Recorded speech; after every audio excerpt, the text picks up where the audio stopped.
Hola, ¿qué tal? ¿Cómo están? Que el Señor les bendiga. Un delito muy grave que pesa sobre el papado católico es el de haber paralizado científicamente a todo el mundo. Se ha dicho con gran veracidad que la gloria y el esplendor del catolicismo en la Edad Media fue la parálisis y la medianoche del mundo, porque mientras el mundo se hundía, el catolicismo realmente alcanzaba cumbres inalcanzables de poder. Cuando el catolicismo tomó el pleno control del mundo, brotó casi instantáneamente el fraude, los vicios, el libertinaje, la opulencia y la corrupción total. Durante largos siglos, las ciencias quedaron casi paralizadas, al igual que la moral y que las artes. El clero las detuvo y no las dejó progresar, porque las tuvo bajo su absoluto control.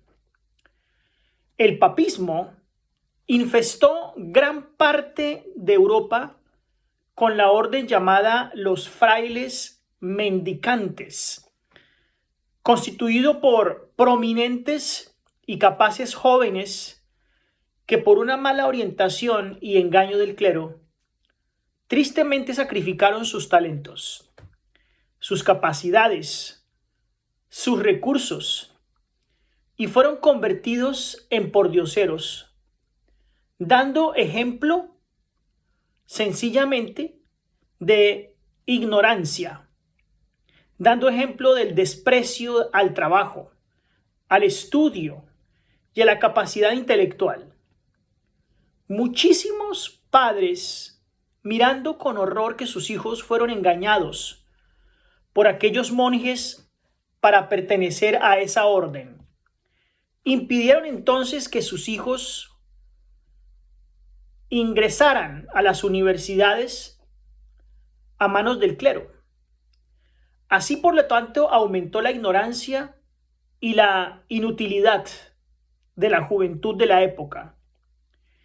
Gracias a científicos, vieron sus experimentos impedidos al no tener el aval de la iglesia, porque era la iglesia la que tenía el poder y era la que daba el permiso para todo.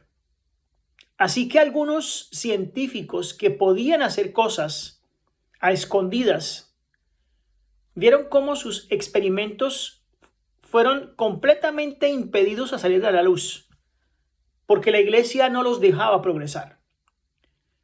Galileo fue denunciado al tribunal de la Inquisición por el monje dominico Lorini y fue obligado a retractarse de sus conocimientos científicos.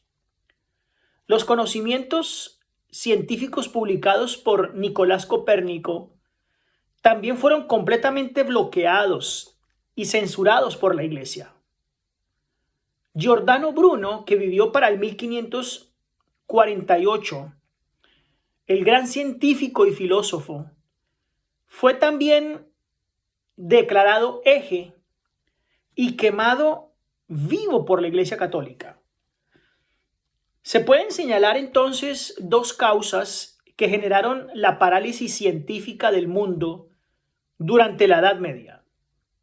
Número uno, que la Iglesia Católica sencillamente quiso conservar el pleno control de todo, aún de la rama científica. Y para esto, entonces no contaba con un personal competente e idóneo. Al ver que otros sobresalían en sus estudios e investigaciones y ofrecían al mundo verdades científicas y de progreso, toda esta gente fue declarada hereje y también fueron declarados dignos de muerte, sencillamente por adelantarse a las disposiciones del clero. Y todas estas personas sencillamente se oponieron completamente a todo conocimiento científico pero no porque pudieran demostrar lo contrario, sino porque no lo decía un monje o un cardenal o un mismo obispo o el papa. Y como punto número 2, parte de ese lamentable atraso científico se debió a la avaricia, que fue lo que caracterizó a la jefatura pontificia. En todos esos oscuros años medievales, la iglesia se valió de cuanta artimaña hubiese para apoderarse del dinero y de las riquezas de los pueblos y de los individuos. Así que aumentó terriblemente su riqueza. Así que entonces aparecen los tratados internacionales llamados concordatos. Eran convenios entre el gobierno y el papal del Vaticano con el Estado soberano de algunos países. Y en estos concordatos el país involucrado se comprometía sencillamente, entre otras cosas, a mantener una obligación pecuniaria para mantener el Estado pontificio.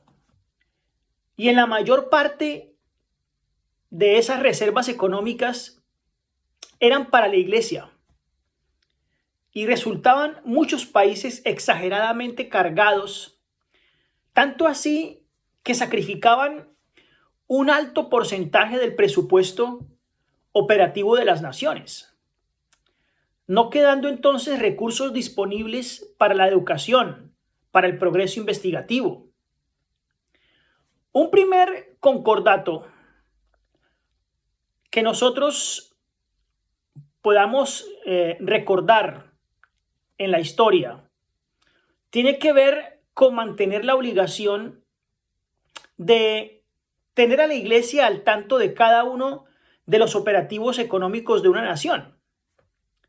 Y dentro de esos concordatos lo consiguió el Papa Calixto II con el rey Enrique V en el año 1122.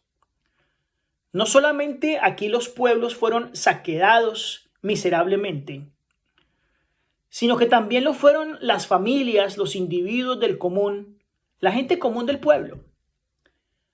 Fue parte de las disposiciones papales que el sacerdote asistiera legalmente y dispusiera de los bienes del moribundo a favor de la causa católica. Es decir, cuando alguien estaba agonizando en su habitación, era obligación llamar al sacerdote para que estuviese ahí presente. Y en la mayoría de las ocasiones el sacerdote mandaba sacar la familia del cuarto donde estaba y hacía firmar al moribundo papeles donde le dejaba toda la herencia, todas sus riquezas a la iglesia y dejaba sin nada a sus hijos. En el año 1170, el Papa Alejandro III declaró que nadie podía hacer un testamento legal y válido a menos que certificara que un sacerdote estuvo presente. Cualquiera que violare esta norma era inmediatamente excomulgado. Con esta política el mundo fue sumergido en la más completa oscuridad. Y la reforma protestante liderada por Martín Lutero, la creación de la imprenta y el descubrimiento de América fueron elementos utilizados por Dios para sacar al mundo de esas tinieblas del medioevo católico. En Colombia se formó el Consejo Supremo de Indias y la Casa de Contratación de Sevilla, que eran sencillamente capitulaciones que el gobierno colombiano debía firmar con la curia española, con el papado. Y así en muchos países del mundo, esto se logró gracias al poder absoluto del catolicismo. Un sistema religioso aparentando pureza, haciéndose llamarse la iglesia verdadera, pero que tuvo por siglos al mundo equivocado y que ahora quiere surgir de nuevo y quiere liderar proyectos de medio ambiente, de descanso dominical por Francisco I. Y tristemente está profetizado que muchísimos lo van a auspiciar y le van a dar la razón y le van a dar el poder para que haga lo que quiera de nuevo, porque su herida será sanada y ya está sanando. Debemos entonces concientizar a la gente pura y noble cristiana que pertenece a esta iglesia, a darles a conocer la verdad para que ellos se alejen de este sistema que ha tenido al mundo en completa ceguera espiritual. Armémonos de conocimiento, estudiemos la palabra de Dios y llevemos todo este conocimiento a quien lo necesita. Convirtámonos en mensajeros de la verdad en estos tiempos. Que el Señor les bendiga.